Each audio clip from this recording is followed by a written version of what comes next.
Amém. Graça e paz, igreja.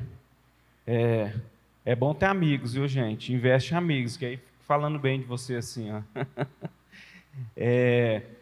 Eu não sei se vocês repararam aqui, hoje foi um dia de muitos avisos, né? Isso demonstra, assim, a preocupação dessa congregação em cuidar de forma integral da vida das pessoas. Então, semana passada nós tivemos evento com os meninos, né, com as crianças. Um mês mais ou menos atrás, teve com as meninas.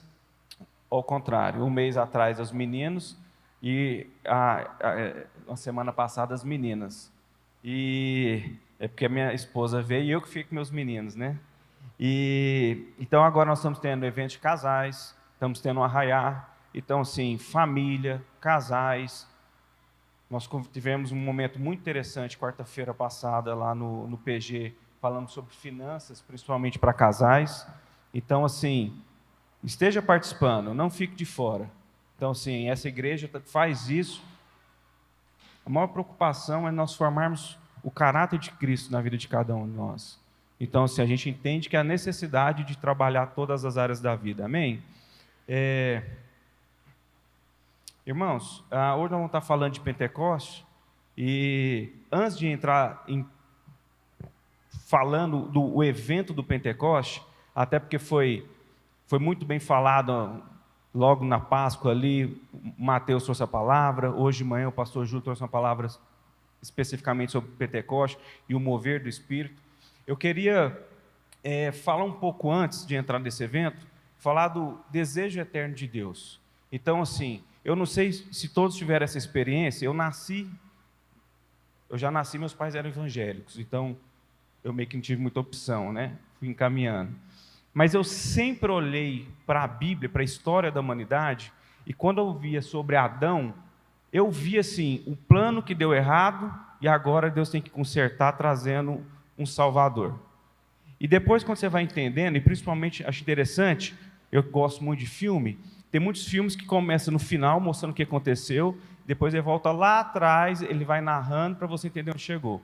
Se nós fizermos isso de Apocalipse, e depois voltando para Gênesis, nós vamos ver que o desejo de Deus sempre foi habitar no meio do povo dele. Então ele usou alguns tipos de figuras para apresentar isso. Então primeiro ele revela um pai que deseja uma família, depois ele vem um noivo que deseja a noiva, e depois vem um Espírito Santo que agora ele procura a habitação. Então assim, a gente precisa entender isso para a gente entender que na verdade não foi um plano B. Então desde o início, o projeto de Deus foi se revelar à humanidade. Então, um pai que quer uma família, um noivo que quer a noiva e o Espírito que é um local para habitar. Então, e aí fica claro, quando você olha ali em Apocalipse 21, Guilherme, se puder pôr NAA, Apocalipse 21, é porque eu tenho aqui só do 3, mas eu queria falar do 1, 2, 3. Então vi uma nova terra e um novo céu, porque a primeira terra e o primeiro céu haviam desaparecido, e o mar já não era, pulou lá, já não existe. Próximo. E vi também a cidade santa, Nova Jerusalém, que descia do céu da parte de Deus, preparada como uma noiva, enfeitada para o seu noivo. Então ouvi uma voz forte que vinha do trono e dizia: eis o tabernáculo de Deus com os seres humanos. Deus habitará com eles, eles serão povos de Deus, e Deus mesmo estará com eles e será o Deus deles. Então, esse é o propósito de Deus revelado já na eternidade. Então, o propósito de Deus é habitar no meio do povo. Então, vamos lá fazer um retrospecto, um panorama bem rapidinho também. Eu antigamente achava que a corça, ele ansiava pelas águas, mas era para beber. Depois que eu entendi todo o significado. Mas eu falei assim, eu acho que como eu sei por essa água aqui, viu? Então, um panorama dessa relação, dessa manifestação. A criação é o jardim, Deus visita o homem. Depois, em Êxodo, é um tabernáculo móvel, Deus vem fazer a habitação num tabernáculo móvel. Depois, na época dos reis, tempo de Salomão, um tabernáculo fixo. Na encarnação, aí já agora é Emanuel, é o Deus encarnado andando no meio de nós. Não é só Deus conosco em termos de algo, às vezes, metafísico, mas é o próprio Deus andando conosco. E a nova aliança vem prometer, que é o que a gente vai falar hoje um pouco em Pentecostes, é o Espírito Santo na igreja. Vocês são o meu templo. E na Nova Jerusalém, quando um novo céu e nova terra, assim ele vai habitar conosco. E lá, para toda a humanidade restaurada, né, essa cidade não tem templo, não tem sol, porque ele é a própria luz, ele é o próprio santuário entre nós. Ele é a plenitude da presença de Deus. Amém, irmãos? Nós possamos entender isso. E aí vem a promessa do Espírito Santo. O Pentecostes, eu estou fazendo trazendo um pouquinho antes história para a gente entrar no Pentecostes propriamente dito. Promessa do Espírito, Ezequiel vem falando: porei dentro de vocês o meu Espírito e farei com que andem nos meus estatutos, guardem e observem os meus juízos. Joel 2,28, e acontecerá depois que derramarei o meu Espírito sobre a humanidade. Os filhos e as filhas de vocês profetizarão, os seus velhos sonharão, e os seus jovens terão visões. João 14,16, Jesus mesmo, então nós trouxemos algumas palavras, alguns profetas profetizando a respeito da vinda, do derramamento do Espírito Santo, e aí vem agora Jesus falando: e eu pedirei ao Pai, e Ele lhes dará outro Consolador, a fim de que esteja com vocês para sempre. E é interessante o cuidado de Jesus preparando esse momento da igreja, do início da igreja, mas de nós recebemos o Espírito Santo. Após a ressurreição de Cristo, Cristo anda 40 dias com os discípulos, os apóstolos, ensinando ele como que eles iriam agir ali para frente, porque até então vocês andavam com o próprio Deus, mas agora vocês serão moradas de Deus. Então é interessante ver esse cuidado dele. Por que logo depois da ressurreição já não veio o Espírito Santo? Não, ele vem esse cuidado e fala: agora vocês andaram com o próprio Deus, agora vocês serão morada dele. E eu acho assim, voltando um pouco assim eu não sei se quem é mais novo convertido, mas como eu vou trazer isso aqui? Copa do Mundo no Brasil foi campeão, última Copa do Mundo. Quem foi campeão? Brasil. Quem ficou em vice? Quem lembra? Última Copa do Mundo. Terceiro lugar. Quem? Ninguém lembra. Muitas vezes nós temos a característica de entender o Espírito Santo como se fosse algo menor do que o Pai e o Filho, simplesmente porque ele foi a revelação em terceiro lugar. Então nós entendemos como Copa do Mundo foi a Croácia, mas é porque porque é viciado, por isso que Então, por isso que eu pedi para os outros falarem, porque você não vale. Mas assim, nós temos a tendência às vezes de esquecer que o Espírito, quando nós estamos pedindo Espírito vem, nós estamos pedindo ao próprio Deus. Não é algo abstrato de Deus, não, nós estamos falando que o próprio Deus vem habitar no meio de nós. Mas muitas vezes, como nós eu acredito que seja isso. Isso pelo menos é uma coisa que eu sempre levei comigo. Talvez como foi a terceira pessoa a ser revelada, Pai, Filho e o Espírito Santo, nós às vezes colocamos hierarquia de poder, de importância, sabendo que não é, ele é o próprio Deus. E aí nós entramos no cumprimento da promessa, que é o evento transformador, que nós vamos ler ali Atos 2, 1 a 4.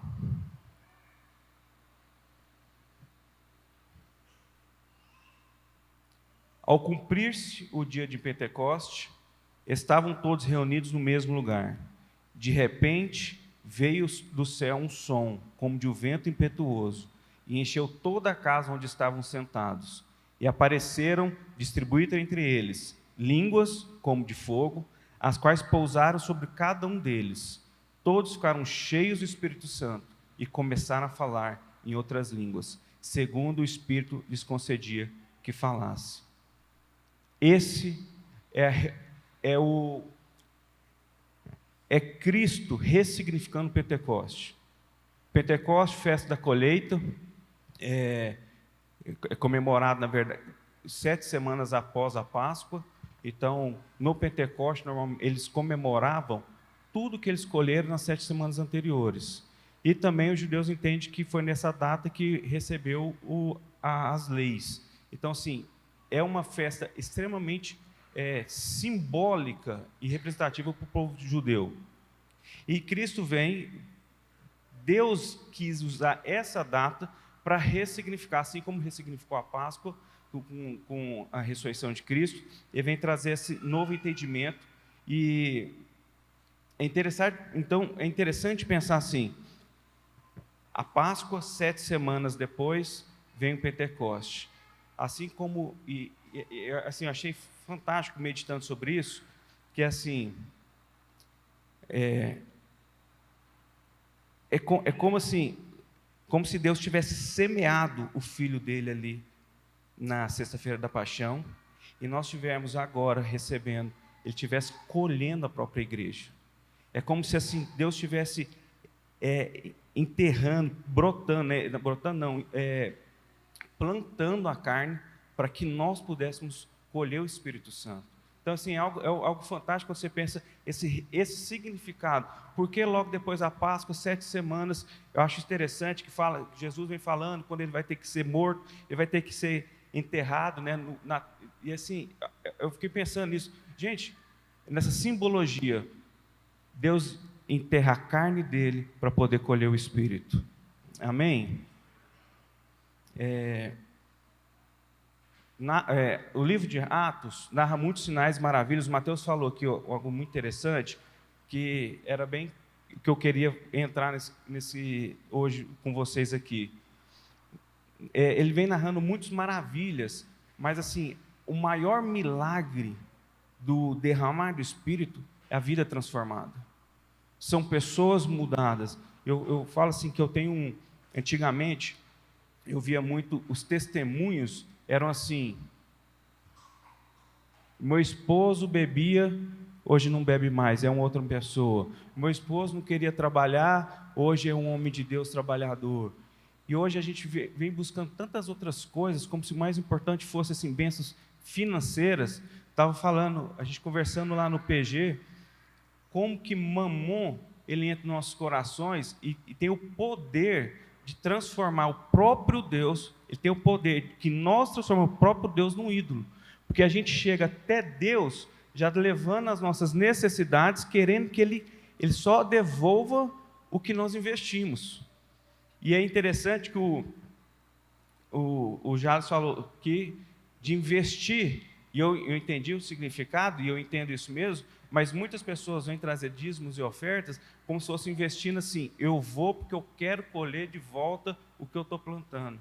E não entendendo essa oportunidade que nós temos de participar dessa comissão, de levar o Evangelho a toda criatura. Deus não precisava de nós. Esse foi algo que Ele derramou sobre nós, uma bênção, para que nós pudéssemos ser participantes desse ministério, que é o ministério da reconciliação. E aí, voltando aqui, além de um milagre para ser contemplado, então veio do céu um som como de um vento impetuoso. Houve também um milagre a ser experienciado, e apareceram distribuídos entre línguas como de fogo, as quais pousaram sobre cada uma delas. E é interessante que aqui não fala, eu não sei, por muito tempo eu li esse versículo, e eu entendia que veio um vento impetuoso, mas não veio um vento impetuoso, veio com o som de um vento impetuoso. E esse som, em hebraico, é roar, ele coloca como espírito, vento, sopro. E é interessante que você pensar que, trazendo outro simbolismo, que nesse momento de Pentecoste, onde estava ali a igreja primitiva, que é o início dela, Pentecoste, reunida, Deus vem e sopra na sua igreja o seu Espírito. assim como ele fez lá no Jardim do Éden, quando ele vem criando Adão e sopra nas narinas dele, dando vida. Então, assim, é interessante quando a gente começa a entender o simbolismo, porque a Bíblia não foi escrita de uma forma aleatória, mas ela é cheia de significado. Então, assim, o simbolismo desse som do vento e essa expressão ser a mesma utilizada lá quando fala que soprou nas narinas de Adão. E as línguas de fogo, o Mateus, eu achei interessante quando o Mateus pregou isso aqui lá logo depois da Páscoa. O Mateus foi super cuidadoso, né, para falar sobre o batismo de línguas, mas assim, eu queria pegar aqui o simbolismo o que significa essa figura das línguas de fogo. O sumo sacerdote, quando ele entrar no Santo do Santo, ele carregava na estola, né? Eu acho que é a estola que fala aqui, uma caixinha onde tinha ossos, às vezes até 2, tipo moedinhas, e que fazia barulho.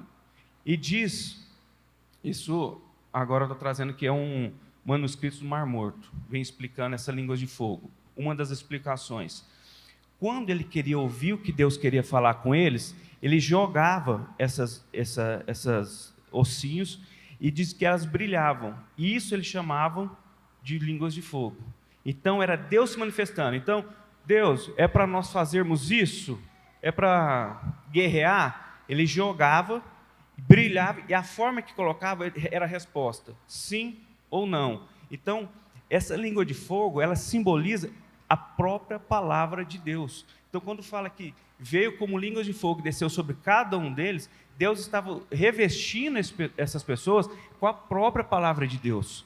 Então, agora, a partir de então, a igreja, quando estivesse falando, ela não falava do que ela queria ou da vontade dela, estava falando a vontade do próprio Deus. E é interessante também, eu gosto muito de simbologia, tá, gente? Então, por isso que eu estou trazendo algumas coisas aqui.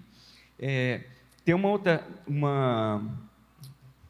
livro de Enoque, que é um livro apócrifo, mas ele serve algumas coisas assim, como história, mas não como doutrina, né? Então, assim, trazer essa ressalva, é muito interessante que ele fala assim, que Enoque foi arrebatado, quando chegou lá, ele chegou na morada de Deus, e lá a morada dele era construída com línguas de fogo. Então, como se fossem os tijolos, fossem línguas de fogo. Então, nós podemos, se a gente juntar essas duas definições históricas, eu não estou trazendo revelação espiritual, estou falando de questões históricas. Se nós trazermos isso para o significado desse momento das línguas de fogo, nós podemos entender que a igreja, nós estamos sendo revestidos com a palavra de Deus, Urim e Turim, e nós somos a própria morada de Deus agora. Então, quando antigamente eles tinham que levar o tabernáculo móvel para simbolizar a presença dele, onde a igreja somos cada um de nós, não só os santos reunidos, onde nós estamos indo, nós estamos levando a presença de Deus e a própria palavra de Deus. E aí, faço outro paralelo, achei muito interessante. Eu não sei se quantos já fizeram esse paralelo, esse aqui, desde a primeira vez que eu vi, foi que eu lembro que eu perguntando ao meu pai como é que se tinha relação. E meu pai tentando trazer isso adolescente, que é o seguinte, foi com Babel.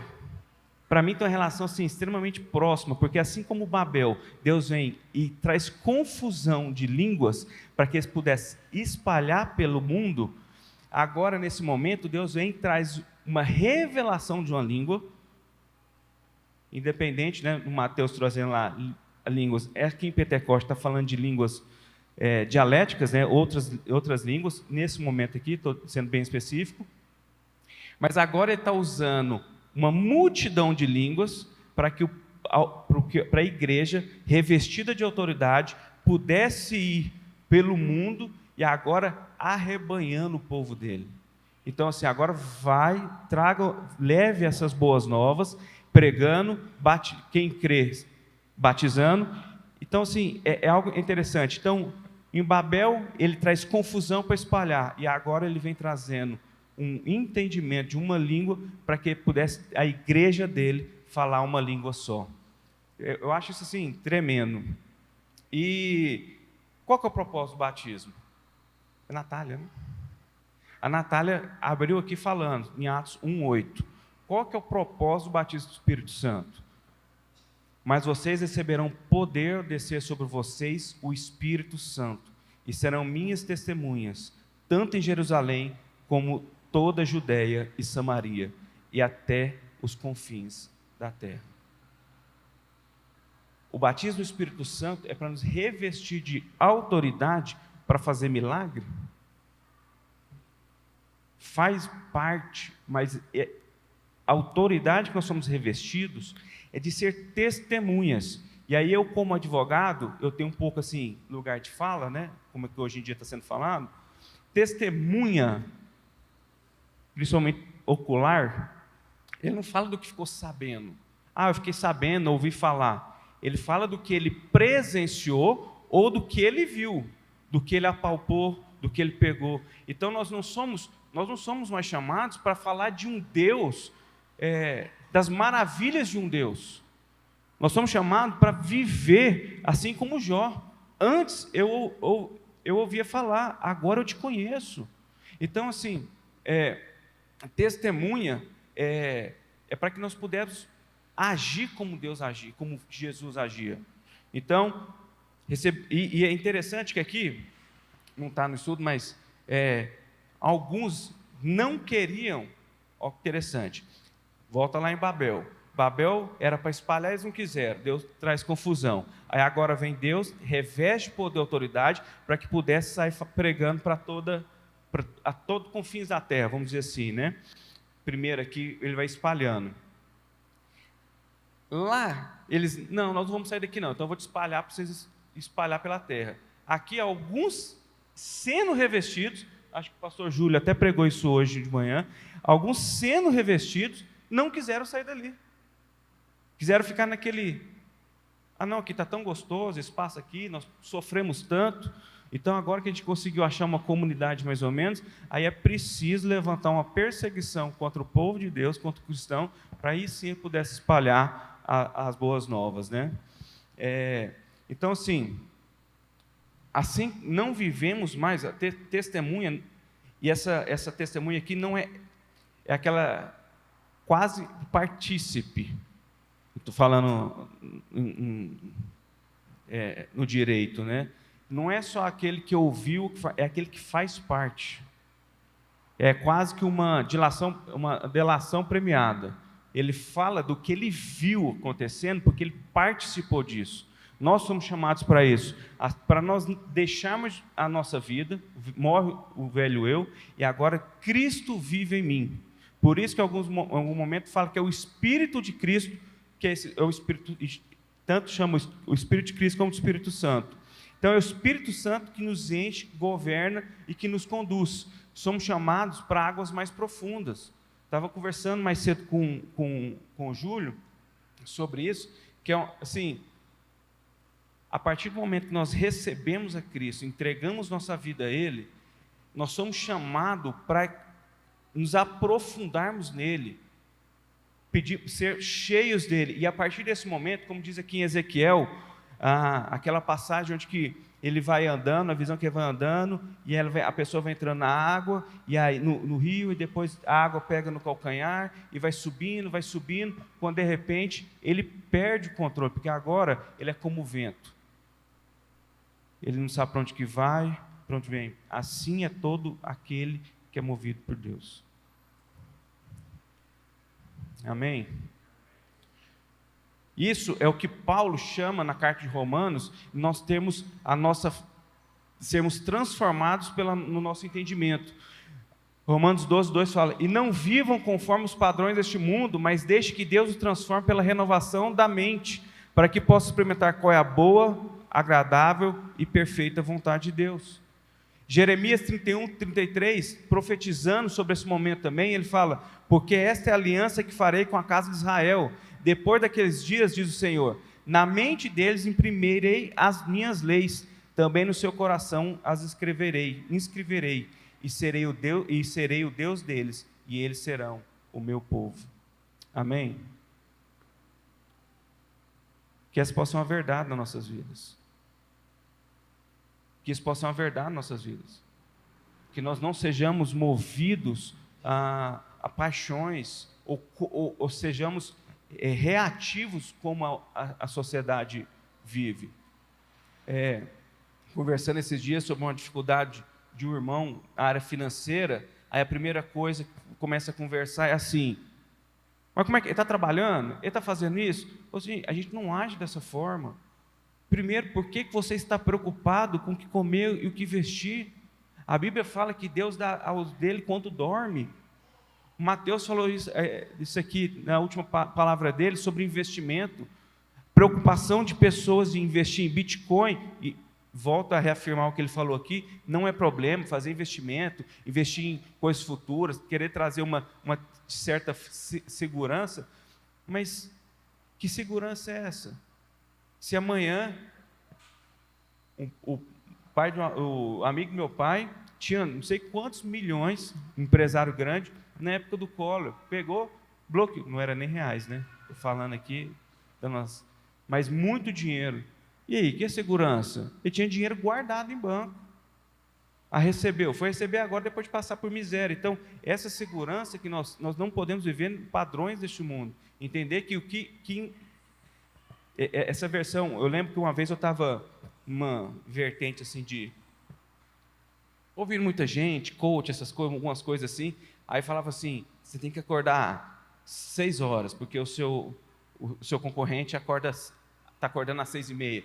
Aí o outro: não, então você está acordando às 6, tem que acordar às 5h30. E eu lembro que eu fui conversar com um amigo meu nessa pegada, eu falei: Lucas, por que você está nessa correria? Por que você está desse jeito? Ele falou assim: não, porque precisa dar jeito, agora estou com o 3º filho, ia vir o 4º filho, agora preciso. Aí ele trouxe essa palavra: Lucas, aos seus Deus dá quando dorme.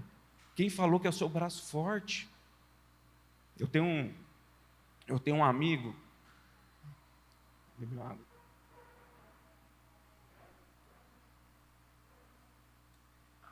Eu tenho um amigo que ele fala assim, talvez você não ache que é tão amigo, mas uma vez ele conversando com outro amigo meu, ele falou assim: nossa, o Lucas e o Bruno dá sorte mais. Porque eu te falar, esse contrato que eles fecharam com esse cliente, tinha pelo menos mais uns 10 advogados melhor que eles para fechar esse contrato. Eles têm sorte mais. E ele ouvindo assim, aí ele falou assim: mas é assim mesmo. Aí eu até brinquei quando esse amigo meu contou, falou assim: 10 porque ele não conhece muitos advogados, eu conheço uns 30 melhor que eu para fazer o serviço. Ou pelo menos, não melhor fazer o serviço, mas talvez mais conhecido no mercado. Mas não é o nosso braço forte. Nós somos chamados para entregar um trabalho de qualidade. A Bíblia fala que tudo que nós fazemos, temos que fazer como se estivesse fazendo para Deus. Então, assim, qualidade no serviço do crente não pode ser atrelado quanto que ele está ganhando. Você não pode entregar um serviço para um cliente que te paga tanto e para um outro cliente que paga 10 tanto. Isso é a mentalidade do mundo. Isso é o que Paulo vai falar. Nós temos que ser transformados pela revelação, pela mudança de entendimento. Nós não podemos viver dessa forma. Então, a maior transformação, o maior milagre de Pentecostes é a transformação das pessoas. Muitos buscam sinais espetaculares, mas o maior milagre é a transformação que o Espírito opera em nós e através de nós. Gente, milagres, sinais, faz parte da caminhada do povo de Deus. Eu acho que se perguntar, o Júlio nem pode perguntar, senão se pedir para vir cada um testemunho, vira à noite. Mas todo mundo, Mateus, testemunho de milagre. Eu com 8 anos fui diagnosticado de diabetes, tinha que tomar injeção todo dia no bumbum. Eu era pequeno, nossa, era estressante. Eu lembro que um amigo do meu pai, pastor, falou: não aceito isso. Falou isso para o meu pai, na época era evangelista. E ele falou assim: a gente não aceita isso para a vida do Lucas. Fizeram campanha, e aí foram 30 dias de oração na igreja. Eu fui curado. Mas isso serve como sinal para mostrar quem Deus é, mas isso não vai nos colocar. Gente, eu conheço gente que foi curada de câncer e não está nem hoje servindo a Deus. Então o milagre não carrega, o que nós precisamos é ter essa revelação de quem Deus é.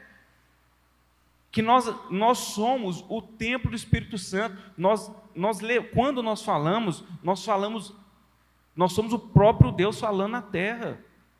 Quando nós vamos dar um conselho, e eu acho isso muito interessante, que o Ministério da Saúde da Terra tem esse cuidado muito forte, quando nós vamos dar um conselho para casais, conselho para quem está passando dificuldade financeira, passando por dificuldade, uma enfermidade, nós não damos um conselho de como sair do problema. Nós primeiro temos que entregar quem Cristo é, reforçar quem Cristo é na vida dessa pessoa. O que adianta? Um casal está acabando o casamento, eu vou lá, faço campanha, restauro o casamento deles, mas eles estão tudo para o inferno. Eles não estão longe já de Deus. Então, assim, e eu não estou falando que casamento não é de Deus, gente. Falei que agora, que uma das formas que Deus se revelou, dessas figuras, é um noivo procurando a noiva. Então, assim, casamento é a promessa em Apocalipse, que o noivo vai vir encontrar a noiva para o casamento. Mas isso não é a prioridade das nossas vidas. A prioridade é Cristo em nós. Amém? Cristo em nós, esperança da glória.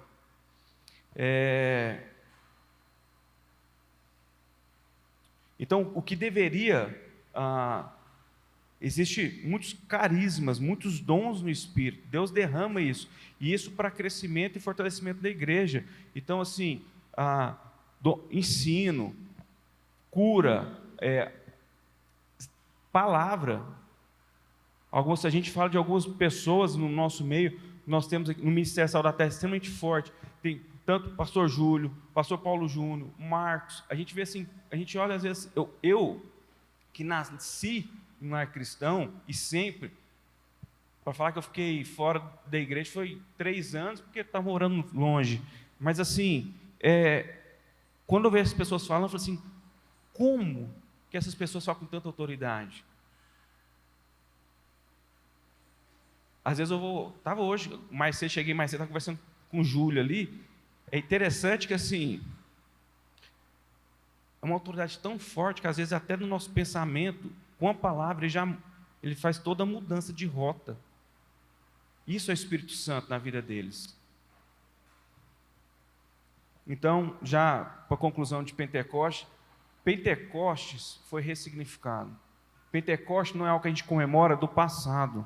Pentecostes é o que nós comemoramos todos os dias, que é o Espírito Santo em nós, derramado sobre a igreja. E que nos capacitou a viver, a sermos templos do Espírito Santo. Gente, às vezes a gente leva isso muito assim na brincadeira, e eu falo por mim, estou falando por vocês. A Arca da Aliança representava a presença de Deus. E as pessoas não podiam tocar ali, principalmente em relação ao pecado. Tem um caso lá que só de tocar morreu para tentar não deixar cair. Nós somos a Arca da Aliança. Nós carregamos o próprio Deus. A presença que estava ali na arca está dentro de nós hoje. Eu conversava com os amigos quando era criança, adolescente, falava assim, rapaz, quando chegar no céu, para quem que você quer conversar primeiro? Sem ser Jesus, você não vai falar nem com Jesus, nem com o Pai. Então, você não vai falar com Deus. Então, se você pudesse, quem que você queria falar, Jales? Você chega lá e fala assim, você pode encontrar qualquer pessoa. Vamos pôr aqui, para a esposa não ficar com ciúme, da Bíblia. Eu sempre tinha um predileto, que eu sempre quis encontrar. Na verdade, eram 2 prediletos. Era Paulo e Daniel. Eu sempre quis, é os 2 primeiros que eu vou procurar. Você já teve um preferido? Já, Regina? Quem? Davi. José do Egito. Fala. João. Cada um tem Agora você imagina, porque eu ia chegar e falar assim, vamos, Daniel, como é que foi você chegar lá, numa cova, com os leões? Você teve medo? O que foi? E de repente eles estão tudo dormindo. Como é que foi isso? Como é que era ter essa manifestação de Deus tão forte assim? E provavelmente Daniel ia parar e perguntar assim: antes de eu te responder isso, me fala como era ser a habitação do próprio Deus. Porque eu tinha momentos que experimentava a presença de Deus. Vocês são a habitação do próprio Deus. Então, às vezes, a gente coloca que esses sinais que aconteceram lá eram muito mais extraordinários que nós poderíamos estar vivendo. Mas eles tinham... Gente, Moisés não teve a experiência que nós temos a oportunidade de viver hoje. Paulo não, Novo Testamento, também eu já estou rindo. Daniel, Cedrague, Mesaque e Abednego, José do Egito, Salomão, o homem mais sábio, eles não tiveram a oportunidade que nós estamos tendo hoje. E às vezes a gente fica achando que eles foram agraciados porque Elias, porque descer fogo do chão. Olha o que aconteceu. Para mim, Elias é o mais claro, que os sinais por si só, volto a dizer, sinais faz parte da vida do crente. Milagres faz parte, o sobrenatural faz parte da vida do crente. Mas isso por si só não resolve nada. E para mim, Elias escondeu o fogo, contra os profetas de Baal. E aí? O que aconteceu? Nada. Cadê a conversão? Cadê as pessoas lá? Cadê os arrependimentos? Nada. Então isso mostra que sinais por si, sobrenatural por si só, não traz mudança de entendimento, não traz mudança de caráter. E é isso que nós estamos querendo trabalhar aqui, principalmente no sábado com os homens. As mulheres já têm alguns encontros, a gente percebeu que está faltando isso, porque nós precisamos, assim como o ferro afia ferro, né, nós amolarmos um ao outro aqui. Então, Pentecoste não é passado, ele nos capacita para viver como templos de Deus, ser testemunhas até o confim da terra e refletir Cristo em um mundo que o precisa. Amém? Gente, a sociedade está carente de pessoas que reflitam a glória de Deus. Gente, eu olho lá no meu prédio, eu tenho um vizinho lá que aparentemente, a gente hoje não conhece muito ninguém, mas aparentemente assim, tem uma condição financeira muito abastada, muito. Aí você vai conversar com ele, como ele precisa de referência. Referência como pai, um cara que está assim, deixando os filhos, vão se perder, daqui a pouco ele não mais vê os filhos, a esposa. Então ele entende, talvez ele até entende que a questão do homem, necessidade do homem ser provedor, mas ele deixa tantas outras coisas para trás. Então sim, que nós possamos entender isso. Amém? Queria uma palavra de oração. Pai Santo, querido, Pai, obrigado, Pai. Pai, obrigado porque o Senhor derramou em Pentecostes, no dia de Pentecostes, Pai, o Teu Espírito Santo sobre toda a Sua igreja, Pai Santo. Pai, obrigado, Pai, porque isso agora nos reveste de poder, para que nós podemos, a partir de agora, nós possamos falar não do que nós vimos, mas do que nós agora, ou que ouvimos falar, mas agora nós vemos, Pai Santo. Ô Pai, obrigado porque nós vemos, Pai, o Senhor, quando nós levantamos, num cuidado com a nossa família de manhã. Pai, obrigado porque nós vemos, Pai, o Teu cuidado, Pai, quando nós chegamos no trabalho. Ô Pai, obrigado, Pai, porque nós vemos, Pai, como o Senhor cuida de nós na nossa saúde. Pai, obrigado porque nós sabemos como o Senhor cuida de nós nas nossas enfermidades, Pai Santo. Pai Santo, obrigado, Pai, porque o Seu Filho Jesus Cristo, Pai, Ele prometeu que nesse mundo nós teríamos aflições. Mas a promessa veio também falando que para nós não nos preocuparmos, porque nós nunca estaríamos sozinhos nessas aflições. Ô Pai, nos reveste poder, Pai Santo. Nos reveste poder não para que nós possamos fazer movimentações de sinais, Pai, mas nos reveste poder, Pai Santo, para que nós possamos testemunhar do que o Senhor fez na nossa vida e através da nossa vida, Pai Santo. Pai, que as pessoas possam conhecer, Pai, o Teu Filho Jesus Cristo através do nosso testemunho de vida, Pai Santo. Ó Pai, que as pessoas possam ver como nós tratamos nossos filhos, nossas esposas, nossos negócios, nossos clientes. Ó Pai, como nós entregamos um serviço, como nós dedicamos, Pai, uns aos outros, aos nossos amigos. Ó Pai, nos ensina a investir nos nossos amigos, Pai Santo, porque eles são templos do Espírito Santo também, Pai Santo. Ó Pai Santo, querido, nós não queremos, Pai, nós não queremos esnobar desse privilégio de ser templo do Espírito Santo. Enche-nos, Pai Santo, enche-nos, derrama o Teu fogo sobre essa igreja, para que as pessoas possam, nesse bairro, nessa cidade, saber que aqui tem uma igreja, Pai, que o adora em espírito e em verdade, Pai Santo. Em nome de Jesus Cristo nós te pedimos, Pai Santo. Amém, Pai Santo. Amém.